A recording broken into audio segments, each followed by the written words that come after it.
Bonsoir tout le monde et bienvenue au dernier talk de la saison du X-Writers FR. Je ne sais pas si vous vous souvenez, en fin d'année dernière et même assez régulièrement, on avait demandé un peu à notre commu, comme on dirait sur Insta, de nous donner des idées de sujets pour des soirées. Et puis, le talk de ce soir a été une réponse à cet appel, puisqu'on a reçu un message de l'équipe du X-Writer de l'entreprise Desjardins au Québec et qu'on va accueillir ce soir Camille.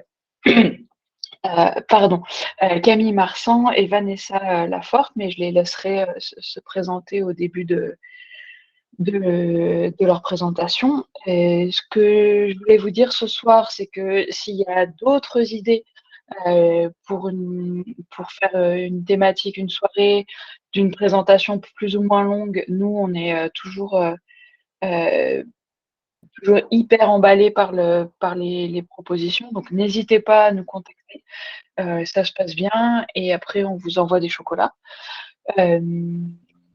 Pour ce soir, l'autre chose que je devais vous dire, oui, c'est qu'on a un Linktree qui vous donne accès à notre Ko-fi parce que les abonnements pro à Meet et les abonnements, par exemple, à Meetup sont payants, ainsi que les chocolats. Donc, si vous voulez bien si vous avez quelques euros à nous envoyer, ce sera avec plaisir. Sur ce, je vais couper la caméra et laisser la parole à Camille et Vanessa pour leur présentation. À vous. Oui, des dollars, évidemment. On prend tout.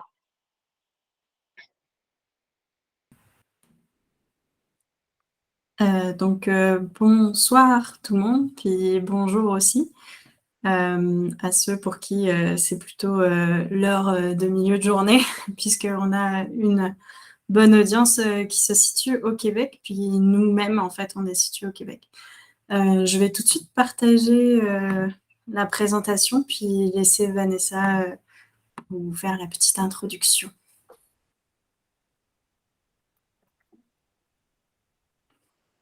Ça s'en vient. Parfait. Donc, bonjour, bonsoir, peu importe, comme Camille dit, bienvenue à notre petite conférence et merci d'être parmi nous. Donc, aujourd'hui, on va vous parler du SEO, allié de la rédaction UX.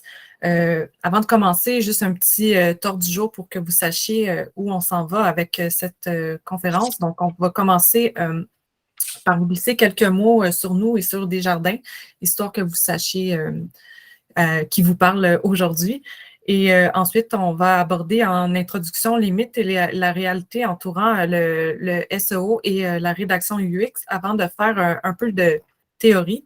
Je dis théorie, mais en fait, on va juste jeter quelques bases sur chacune des expertises pour qu'on soit tous arrimés. Puis ensuite, on va vraiment plonger dans le vif du sujet et parler de la collaboration entre le SEO et la rédaction UX et comment chaque expertise adapte sa pratique dans cette collaboration. Et ensuite, ça va être le temps de se quitter avec une petite conclusion sur le SXO. Je ne vous en dis pas davantage pour l'instant. Tu peux passer à la prochaine slide, Ken. Donc, puisque je suis déjà en train de parler, mais je vais commencer par me présenter. Donc, Vanessa Laforte, je suis conseillère principale en rédaction en expérience utilisateur chez Desjardins. Je travaille chez Desjardins depuis environ 1 an et demi. Avant de devenir rédactrice UX, j'étais traductrice de l'anglais au français. J'ai aussi été auxiliaire d'enseignement en traduction à l'université et libraire. Côté expérience académique, j'ai un baccalauréat en traduction, donc c'est l'équivalent d'une licence pour les personnes qui viennent de la France. Et j'ai aussi un baccalauréat en écriture de scénario et création littéraire, donc j'ai toujours un peu les mains dans les mots, dans la langue, et mon parcours m'a mené à découvrir la rédaction UX qui aujourd'hui me passionne. Donc, je vais céder la parole à Camille pour qu'elle puisse se présenter de son côté aussi. Merci Vanessa. Donc, je suis Camille Marsan, conseillère principale rédaction en expérience utilisateur aussi chez Desjardins. Au niveau de mon expérience professionnelle, je suis dans le numérique et le contenu numérique plus particulièrement depuis presque 8 ans. Comme vous pouvez le voir sur l'écran, j'ai eu plusieurs rôles, autant en France qu'au Québec. Voilà, je suis passée de la conception rédaction digitale à la gestion numérique, spécialiste SEM, spécialiste médias sociaux, responsable numérique. Mais bref, toutes ces expériences avec un seul et même point commun, qui était le contenu et le numérique, mes deux passions. Au niveau de mes études, j'ai eu un Master 2 en marque et management de l'innovation à l'ISCOM Paris. C'était des études en communication et marketing. Peut-être que certains d'entre vous connaissent cette école. Bref, c'est ça. Ensuite, on jugeait intéressant de faire un petit topo sur le mouvement Desjardins parce qu'on sait que la plupart de notre public se trouve en France aujourd'hui. Donc, pour vous faire une petite introduction, il faut savoir que le mouvement Desjardins, c'est le premier groupe financier coopératif en Amérique du Nord et plus particulièrement au Canada. On a une très, très grosse présence au Québec, mais on est aussi présent dans d'autres provinces du Canada comme l'Ontario, le Nouveau-Brunswick ou l'Alberta. On a également des bureaux aux États-Unis et même à Paris en France. On est parmi les 100 meilleurs employeurs canadiens en 2022 selon Forbes.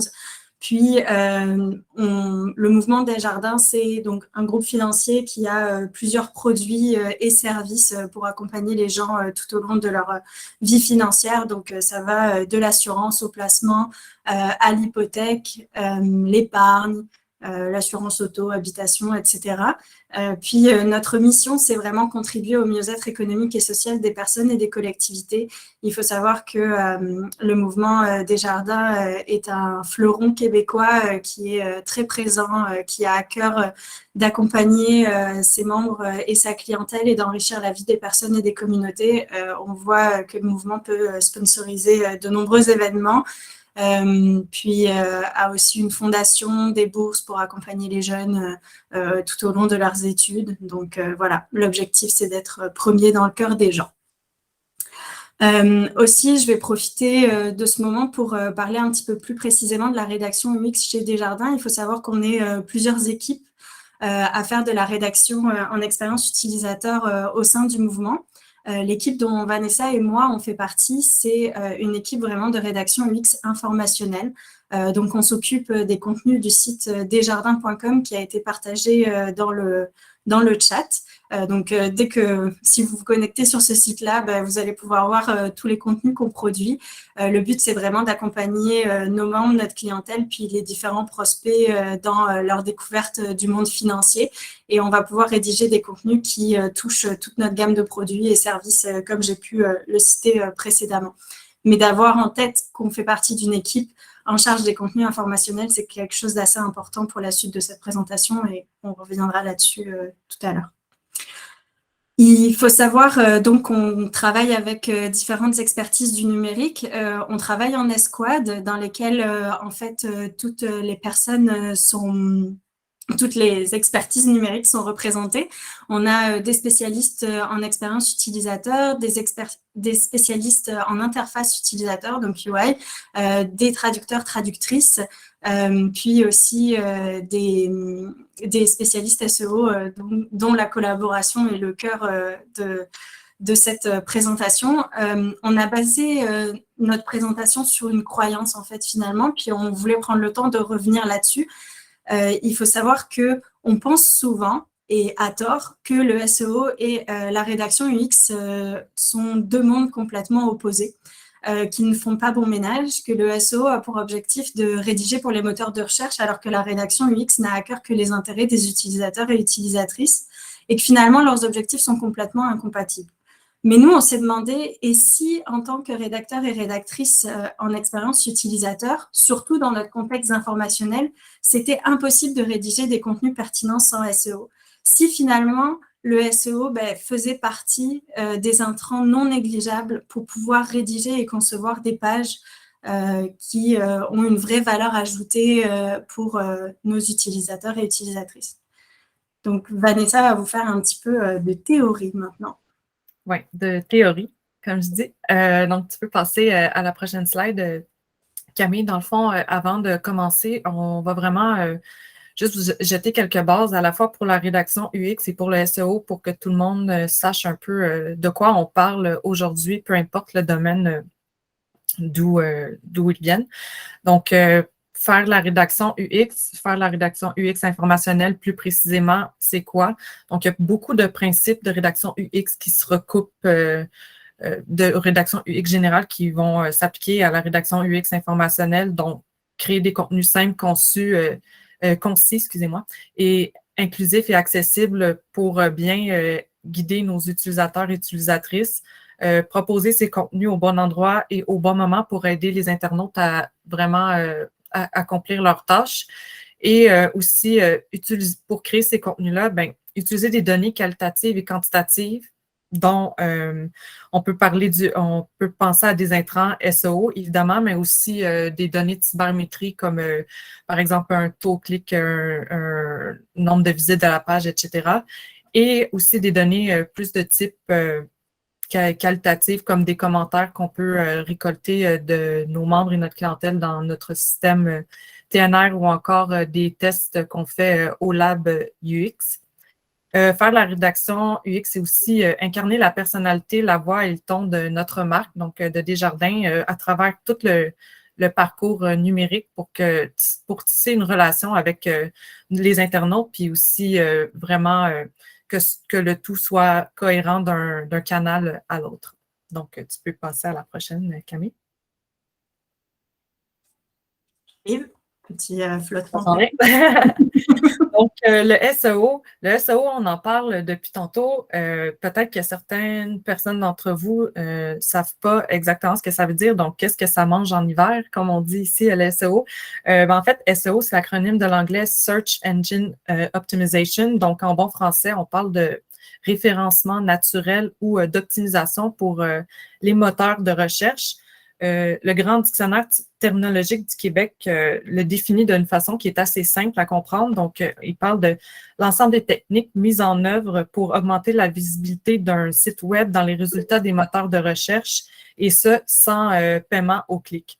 Donc, c'est un peu ce que je dis dans la première puce ici. Le SEO permet de développer le trafic organique aussi, et d'améliorer le positionnement d'une page sur une requête et des mots-clés pertinents. Donc, vraiment de bien aiguiller les utilisateurs sur des pages qui répondent à leurs intentions et à leurs besoins. Le SEO, c'est aussi obtenir un trafic qualifié qui va se transformer en lead. Donc, vraiment capitaliser sur les bonnes intentions par rapport au contexte de notre site pour que la personne, quand elle arrive sur notre site, elle trouve ce dont elle a besoin, puis qu'elle soit, dans le fond, qu'elle devienne potentiellement un client ou un membre dans notre cas. Puis le SEO, c'est aussi développer la notoriété du site grâce à des liens entrants de qualité, donc de tisser des partenariats, si on veut, pour vraiment se partager la notoriété de nos pages avec des partenaires. Par exemple, si on a un lien qui apparaît dans un journal connu, mais c'est sûr que ça va nous aider à bien nous classer là-dedans. C'est tout un travail de leur part du côté du SEO. Donc, tu peux passer à la prochaine, Camille.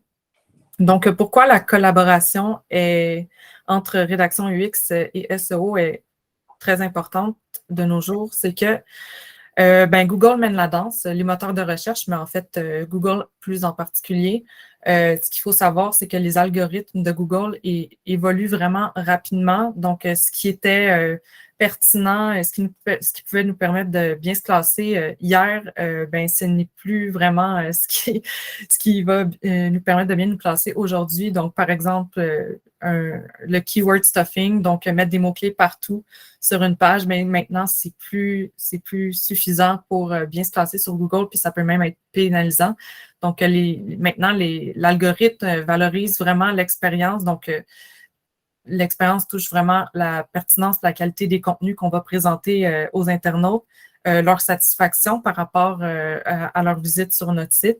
L'expérience doit être facile, intuitive, personnalisée.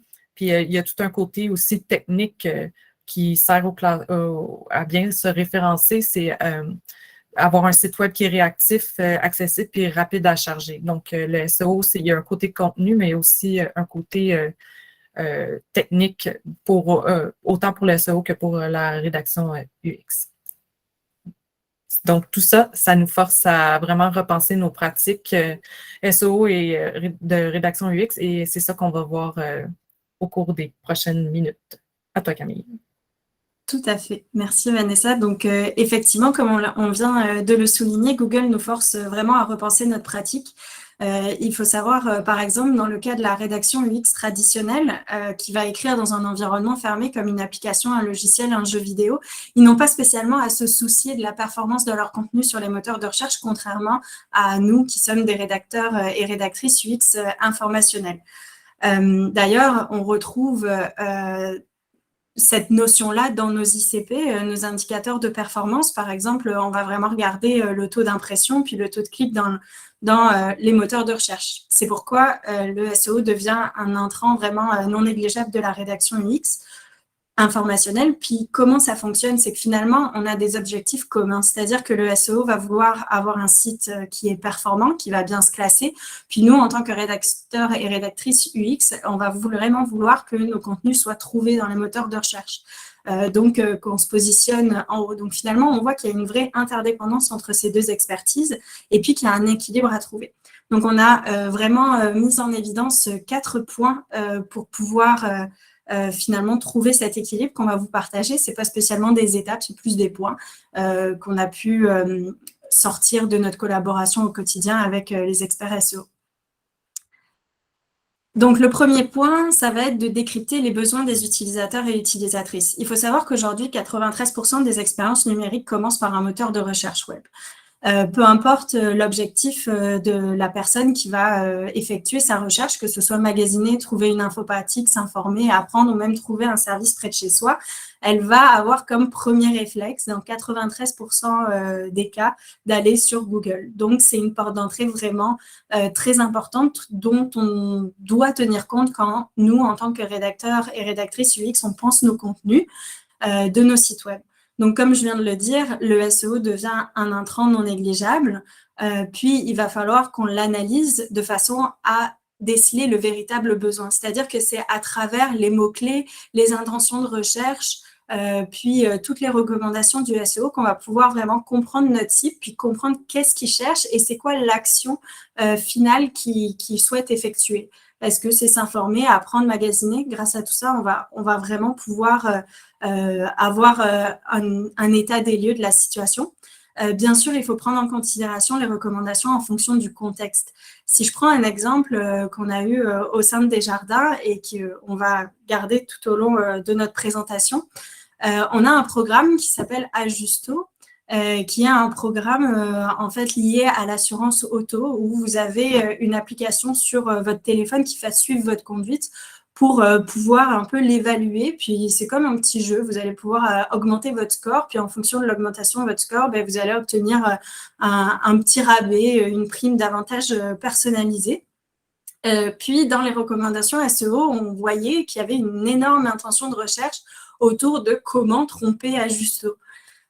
Puis, on voyait bien que les gens cherchaient à avoir des petits filons pour augmenter leur score et donc avoir une prime mieux personnalisée. Mais nous, en tant que rédacteurs UX, quand on regarde nos bonnes pratiques, nos normes, puis le fait qu'on incarne la voix et le ton de la marque, on ne peut pas se permettre de dire aux gens comment tromper notre propre produit. Donc, quelque part, c'est une intention qui était très forte, mais qu'on a dû mettre de côté. Donc, c'est pour ça qu'il faut vraiment garder en tête le contexte, puis toutes nos bonnes pratiques, etc. Et finalement, trouver le juste équilibre entre les requis SEO puis de la rédaction UX pour le bénéfice de l'expérience utilisateur. Concrètement, comment ça se passe chez Desjardins? Donc, on a une prise de brief commune. Donc, là, on voit SEO, rédaction UX, mais on a aussi toutes les expertises de l'escouade, spécialistes UX, UI, puis traduction, qui sont là pour prendre le brief avec nous. À partir de ce brief-là, chacun, on va pouvoir faire un audit de contenu. Le SEO va faire un audit de contenu SEO, va regarder la concurrence, sa performance, va pouvoir identifier des opportunités de référencement. Et grâce à toute cette analyse-là, va produire un document de recommandation dans lequel on va retrouver des recommandations liées aux métadonnées, au H1, à l'URL, des mots-clés avec leurs différents volumes de recherche, les questions les plus posées, des indications de contenu, par exemple. il va falloir mieux utiliser tel mot plutôt que celui-là parce que ce mot-là va permettre de mieux se positionner. On voit que la concurrence a un extrait enrichi là-dessus. Peut-être que ça peut être une bonne idée d'aller là. Et ils peuvent même proposer une structure idéale pour eux, la structure que Google aimerait voir pour bien se positionner. Nous, de notre bord, en rédaction UX, on va faire aussi un audit de contenu qualitatif, un benchmark. On va aller plus regarder les contenus des concurrents, voir comment est-ce qu'ils présentent le même produit, sur quels arguments ils se positionnent, c'est quoi leur parcours, etc. au sein de la page. On va analyser les différents intrants et données qu'on a à notre portée, donc tout ce qui est cybermétrie, les sondages TNR dont a parlé Vanessa précédemment, le lab UX, les tests utilisateurs, pour pouvoir se faire une idée et puis préciser la cible et ses besoins. Et à la fin, on va pouvoir mettre tout ça en commun, pouvoir mettre nos constats en commun et trouver finalement un consensus pour se dire OK, on va pouvoir ensemble définir une solution et répondre aux différents besoins et objectifs de notre cible. Et suite à cette petite mise en commun, on va être capable de structurer la page selon les besoins et intentions. Chez Desjardins, on a un credo qui est d'associer une page à une intention de recherche pour offrir une réponse cohérente. C'est-à-dire que par page, on va vraiment essayer d'identifier l'intention la plus forte à laquelle on doit absolument répondre. Si je reprends l'exemple du programme Ajusto, l'intention qui ressortait le plus, c'était que les gens se demandaient qu'est-ce que c'était concrètement Ajusto. Ça paraît tout bête comme intention de recherche, mais c'était vraiment la question qui était la plus posée, c'était qu'est-ce qu'Ajusto. On avait une forte notoriété sur ce produit-là parce qu'il a été beaucoup publicisé dans les médias sociaux, à la télé, etc. Mais finalement, il y avait peu d'explications autour de qu'est-ce que c'était. Ensuite, ensemble, en escouade, on va pouvoir structurer la page en respectant les bonnes pratiques UX, rédaction UX, SEO. Donc, chacun, on va pouvoir partager nos expertises pour pouvoir répondre le mieux possible à l'intention principale et puis déceler un petit peu les sous-intentions. Donc, par exemple, pour Ajusto, on avait qu'est-ce que le programme Ajusto, mais toutes les sous-intentions, ça pouvait être sur les conditions d'utilisation, pourquoi utiliser Ajusto. On voyait aussi qu'il y avait beaucoup de questions sur la relation entre le score et le rabais. Donc, tout ça, en fait, mis en commun, mais on va pouvoir vraiment mettre les blocs les uns après les autres pour raconter une histoire qui est pertinente et cohérente pour l'utilisateur. Puis, il faut savoir que chez Desjardins, on fonctionne beaucoup en entonnoir, c'est-à-dire qu'on va partir d'un sujet qui est large, donc qu'est-ce qu'Ajusto? On va faire une grande introduction, puis ensuite, on va préciser le plus possible avec les sous-intentions de recherche. Donc, c'est pour ça qu'à la fin, on termine sur des questions beaucoup plus précises comme qu'est-ce que le score, c'est quoi la relation avec le rabais, etc. Puis, le dernier point, c'est de viser la pertinence plutôt que l'abondance dans les contenus. Et donc, c'est là qu'on voit une évolution, par exemple, de la pratique SEO, où on peut prôner, comme je disais au début, des contenus longs, etc. Mais finalement, avec l'évolution des algorithmes, on voit que la pertinence des contenus a beaucoup plus de poids que des contenus très longs et peu digestes. Parce que justement, en fait, en étant concis, simple et précis, on va beaucoup plus répondre aux besoins des utilisateurs et on va peut-être leur permettre de passer plus de temps sur notre page parce qu'ils vont pouvoir regarder plus en diagonale nos contenus. Mais même en regardant en diagonale, vu qu'on est clair, précis et concis, on peut quand même faire passer le message de notre page. Si jamais vous voulez, on a mis le lien de la page parce qu'on a conscience qu'elle est très très petite, mais elle était là juste à titre d'illustration. Mais si jamais vous voulez voir le résultat concret, vous avez le lien ici. Puis de toute façon, si vous tapez programme Ajusto, on a bien fait notre travail et vous devriez trouver.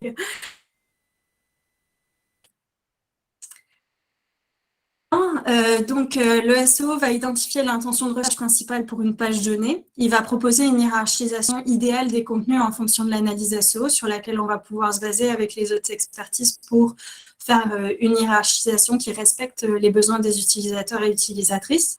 Nous, de notre côté, en rédaction UX, on va utiliser un champ lexical varié autour de l'intention de recherche principale de façon à pouvoir vraiment cerner tous les aspects de l'intention de recherche principale et puis satisfaire Google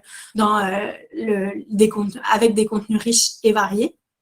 Ensuite, on va rédiger des titres et des sous-titres optimisés selon les bonnes pratiques de rédaction UX. Donc, tout ce qui est simple, clair, précis, aller droit au but, puis vraiment accompagner l'utilisateur, utilisatrice dans sa lecture. Et tout ça, ça nous amène à avoir une structure de page qui va respecter tous les requis, les besoins des utilisateurs, utilisatrices, les bonnes pratiques numériques, les besoins d'affaires et les limites techniques. Donc, on se dit que de cette façon-là, on atteint nos objectifs. Je passe la parole à Vanessa. Donc, un troisième point de collaboration qu'on a entre rédaction UX et SEO dans notre pratique, c'est par rapport à la diversification des types de contenus. Donc, quand je parle de différents types de contenus, on parle de contenu textuel, différents types de contenus textuels. On peut avoir des explications, une définition, des contenus par étapes, des questions-réponses. Donc, ça, c'est tous différents types de contenus textuels, mais aussi d'autres types de contenus comme des contenus vidéo, des graphiques, des images, des balados. Bref, sky is the limit, comme on dit. Dans le fond, tous ces contenus-là vont servir à enrichir l'expérience utilisateur sur la page, mais aussi à optimiser les possibilités de référencement parce que maintenant, on le sait, quand on tape une requête sur Google, on n'a plus juste une liste de liens ou de sites web, dans le fond, qui nous apparaît. On a vraiment plusieurs types de contenus. Donc, comme Camille parlait tout à l'heure, il y a des extraits enrichis, c'est les extraits qui apparaissent vraiment en haut de page dans Google. Il y a les vidéos, il y a des questions, d'autres personnes ont également demandé. Vous pouvez voir la petite image juste en dessous des puces. Donc, il y a toutes sortes de façons d'aller chercher du référencement, puis aussi de bien répondre directement aux besoins des utilisateurs et utilisatrices. Avoir différents contenus, ça sert aussi à améliorer l'accessibilité de nos contenus. Donc, c'est pas tout le monde qui consomme le contenu de la même manière, que ce soit pour une question de préférence ou une question de défi, parce que on sait, il y a des gens qui ont peut-être des défis d'ordre physique ou cognitif, ou ça peut être des défis qui sont permanents ou temporaires. Donc, avoir plusieurs façons de consommer le contenu, ça peut être quelque chose qui est vraiment très utile pour les internautes. À titre d'exemple, on peut penser à une personne qui est dyslexique et qui a peut-être un peu plus de difficulté à lire de certains textes. Cette personne-là pourrait préférer regarder une vidéo pour lui expliquer, par exemple, comme c'est le cas sur l'image que je vous présente, la vidéo expliquant comment Ajusto fonctionne, par exemple. Il y a aussi, puis on a un équivalent en étapes qui peut servir à d'autres utilisateurs et utilisatrices. Donc, tu peux passer à la prochaine, Camille, s'il te plaît.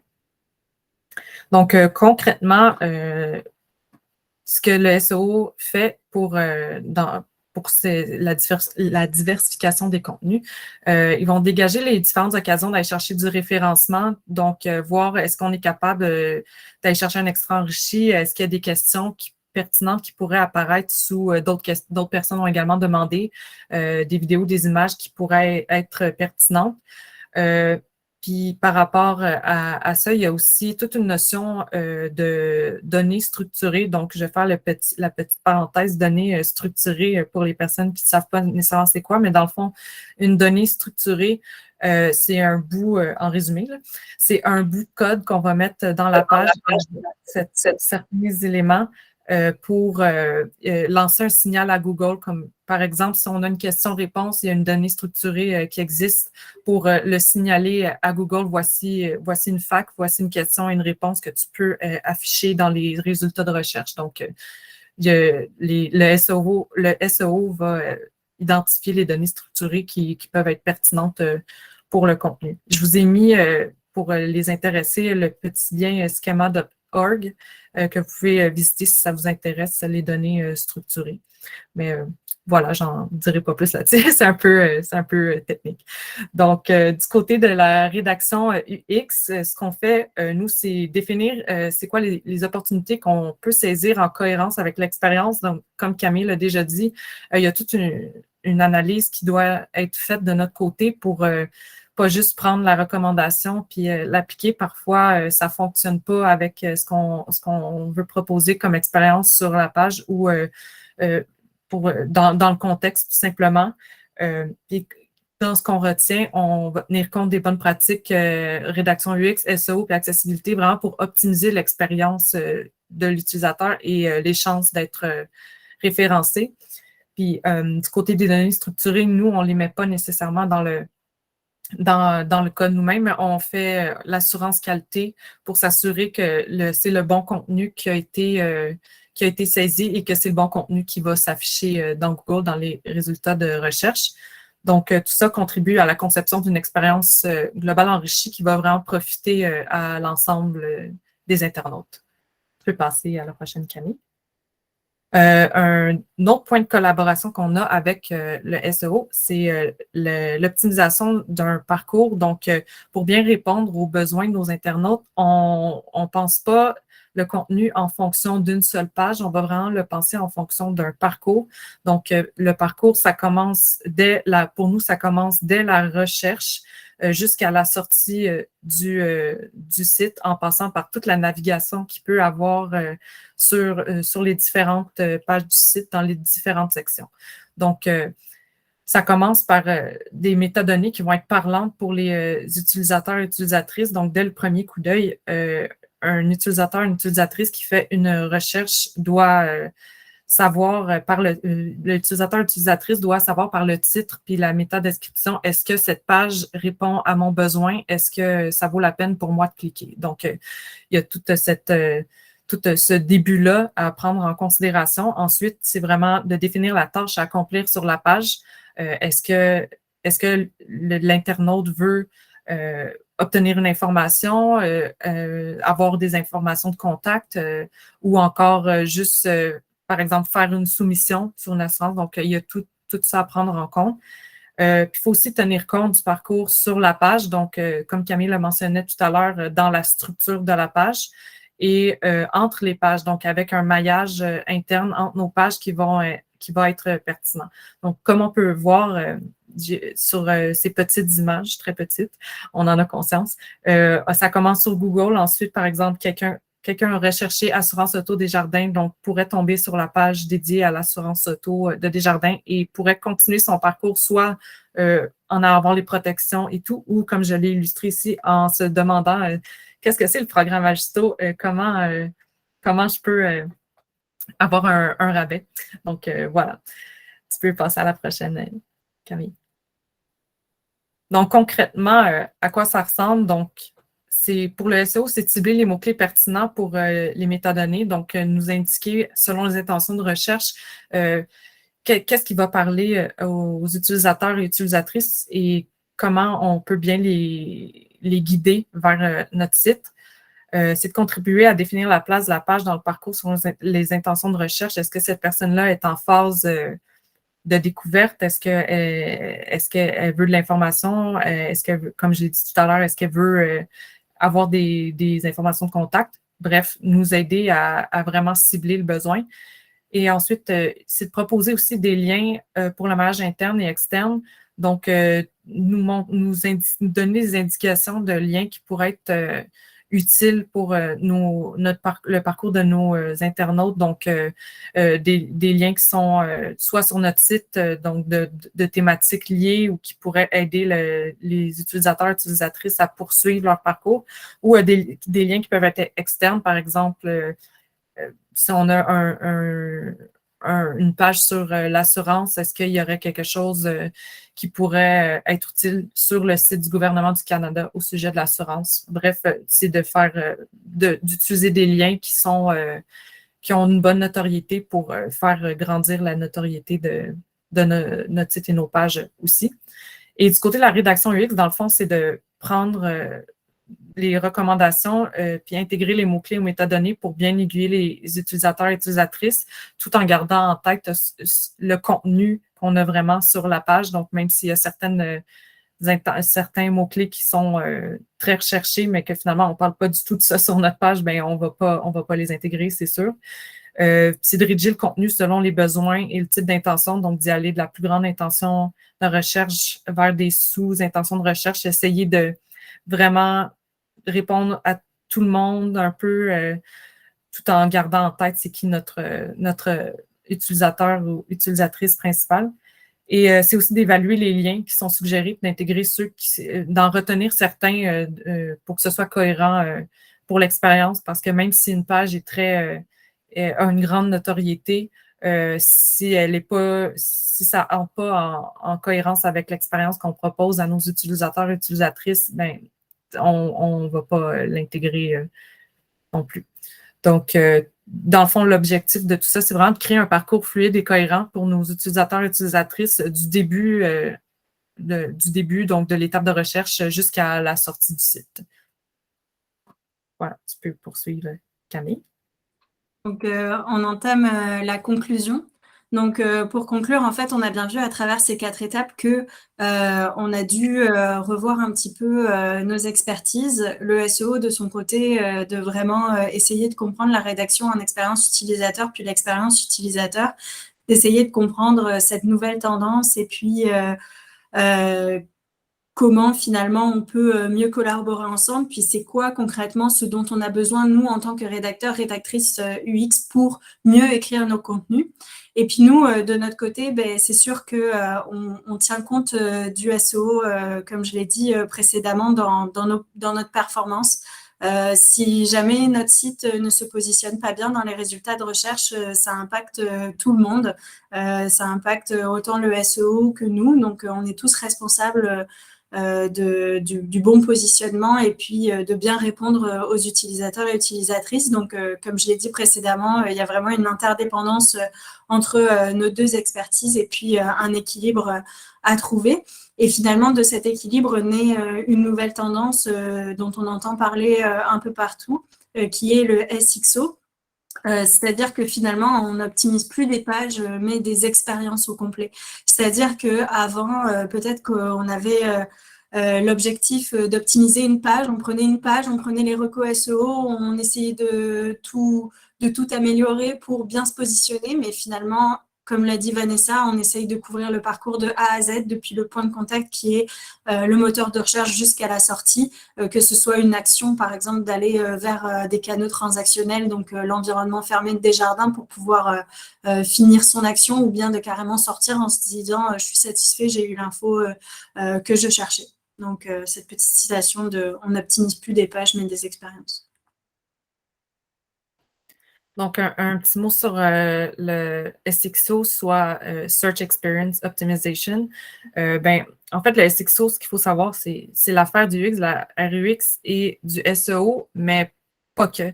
Donc, ce qu'il faut savoir, c'est que au final, ça profite à tout le monde, donc de toute personne qui participe à la conception de l'expérience utilisateur. Donc, toutes les expertises sont importantes pour l'expérience utilisateur et puis pour le même fait, pour le référencement, que ce soit pour le designer en interface utilisateur qui va rendre le site attrayant, l'accessibilité qui va s'assurer que le site répond aux besoins de différents utilisateurs et différentes utilisatrices, et les équipes techniques qui vont s'assurer du bon fonctionnement du site, la vitesse, la qualité des composants, etc. Donc, tout le monde qui participe à la conception a vraiment son rôle à jouer dans l'expérience et dans le bon classement au final. C'est aussi l'affaire de toute partie prenante qui attend des résultats de l'expérience utilisateur. Donc, on peut penser aux partenaires d'affaires qui s'attendent à ce que certains résultats d'une visite sur une page, par exemple, qu'une action soit prise par rapport à un produit, mais c'est certain que si l'expérience proposée sur le site n'est pas optimale, bien, les chances que ça se produise sont moins élevées. Donc, tout le monde a à profiter d'une bonne expérience. Et dans une certaine mesure, c'est aussi l'affaire de toute personne qui vit et nourrit l'expérience utilisateur. C'est sûr que ce n'est pas la responsabilité des internautes d'appliquer le SXO sur nos pages, mais c'est à eux au final, sans savoir, de la nourrir, de vraiment nous fournir toutes ces précieuses informations sur leur comportement, ce qu'ils aiment moins et tout, pour que nous, de notre côté, en équipe de conception, on puisse mieux répondre à leurs besoins. Donc, une source intarissable de connaissances qui nous fournissent. Donc, je vais terminer avec une petite citation que j'ai tirée d'un site qui, je trouvais, représentait bien ce qu'on tente de dire, ce qu'on veut dire. Au final, je vais vous faire une traduction libre, pas très bonne, là, mais c'est pas grave. Ce ne sont pas les moteurs de recherche qui recherchent, ce sont les gens. Donc, en répondant aux besoins des utilisateurs et utilisatrices, au final, c'est comme ça qu'on va bien se classer dans les moteurs de recherche. Donc, voilà, c'est terminé. Merci. On peut prendre vos questions. Si jamais il y en a d'autres qui vous viennent plus tard et que vous n'avez pas eu la chance de les poser, n'hésitez pas à nous écrire sur LinkedIn. Vous pouvez chercher nos noms. Vous devriez nous trouver assez facilement. Nous sommes associés à Desjardins. Donc, il ne devrait pas avoir 40 Vanessa Laforte et Camille Marsan qui travaillent chez Desjardins. Merci beaucoup. Merci à toutes les deux. On a eu exceptionnellement ce soir qu'une seule question, à moins que... Ah, là, ça commence à faire. La première qu'on a eue, en tout cas, c'était celle de Lorelai. Quelle question poser à un ou une spécialiste SEO pour valider qu'il ou elle inscrit bien son action dans cette philosophie? Je pense que la question, là, c'est de savoir... concrètement le mode de travail avec les spécialistes SEO. Mais Lorelai, peut-être que tu peux reformuler. Sinon, je peux me lancer dans la réponse. Oui, bien sûr, pardon. J'ai pas non, il n'y a aucun souci. Je me disais, si je peux me lancer. Dans le sens, on travaille vraiment de façon très, très étroite et je pense que le nerf de la guerre, c'est le document de recommandation dont j'ai parlé au début, qui est vraiment tiré de l'analyse SEO et qui va vraiment regrouper toutes les recommandations du SEO. Ensuite, au moment où nous, on va rédiger nos contenus, donc il y a différentes étapes. Si je prends le processus de conception de façon simplifiée, on reçoit ce document de SEO parmi d'autres intrants. Ensuite, on va se rassembler avec toutes les expertises. On va créer un zoning où on va vraiment essayer de voir tous les sujets qui ont été remontés par le SEO puis par nos différentes analyses pour pouvoir bien les positionner dans la page. Ensuite, on va faire un wireframe, donc là, qui est un petit peu plus une structure en noir et blanc pour pouvoir préciser un petit peu plus à quel endroit on va mettre quelle information. Puis ça, c'est guidé par le spécialiste UX avec une forte collaboration des rédacteurs et rédactrices, puisque nous, il faut que notre contenu soit cohérent et d'avoir vraiment une histoire qui est logique, en fait, à travers la page. Et à la fin, donc nous, on va rédiger les contenus, puis les spécialistes UI vont pouvoir faire la maquette en fonction. Mais c'est sûr qu'à toutes ces étapes-là, l'expert SEO est présent. Donc, en fait, il va pouvoir interagir avec nous, il va pouvoir faire remonter ses points. Donc, si par exemple, nous, on se demande, est-ce que j'ai bien couvert tel et tel sujet, et il va vraiment pouvoir nous répondre. Donc, je dirais que les questions, c'est lui demander, est-ce que j'ai bien couvert les différentes intentions que tu as pu constater? Est-ce que j'utilise le bon champ lexical? Est-ce que la question, à chaque fois que nous on pose, c'est quelles sont les questions les plus posées? Puisque les questions, c'est beaucoup plus précis que simplement des mots-clés, pardon. Les questions sont plus précises que les mots-clés et ça donne une meilleure vision par rapport aux besoins des utilisateurs et utilisatrices. Et c'est ça, je dirais qu'après, c'est d'avoir juste un dialogue qui est très ouvert, puis d'accepter en tant que rédacteur et rédactrice de se faire relire par des personnes du SEO pour que justement, en fait, en relisant nos contenus, ils puissent cibler ce qui manque ou alors, tiens, ce paragraphe n'est peut-être pas assez long pour pouvoir répondre à l'intention et bien se positionner ou par exemple dire oh, t'as manqué cette question-là, faudrait peut-être l'ajouter dans le contenu, puis c'est ça. Pas hésiter à échanger. Ouais, puis pour compléter ce que tu dis, Camille, dans le fond, c'est vraiment d'avoir un dialogue constant avec le SEO parce que des fois, nous, on a besoin d'être réguliers, mais aussi de leur côté, ils ont besoin d'être aiguillés sur certaines choses. Donc, c'est vraiment en se parlant qu'on finit par avoir un résultat qui qui convient à tout le monde. Puis aussi, des fois, accepter qu'on ne peut pas tout mettre, tu sais, ou des fois, on doit mettre quelque chose, c'est peut-être pas ce qu'on avait imaginé. Donc, tu sais, il y a quand même du compromis à faire dans chacune des expertises. Puis c'est là-dedans aussi que la collaboration peut... dans le fond, c'est comme toute collaboration, tu sais, on ne peut pas tout en faire tout ce qu'on veut. Donc, voilà, c'est un peu ça aussi. Eh bien, alors c'est parfait. On arrive presque au bout de notre heure. Je vais vous proposer de mettre fin à la soirée. Camille et Vanessa, je vais fermer la réunion et on va se reconnecter toutes les trois pour discuter rapidement après. Et tout le monde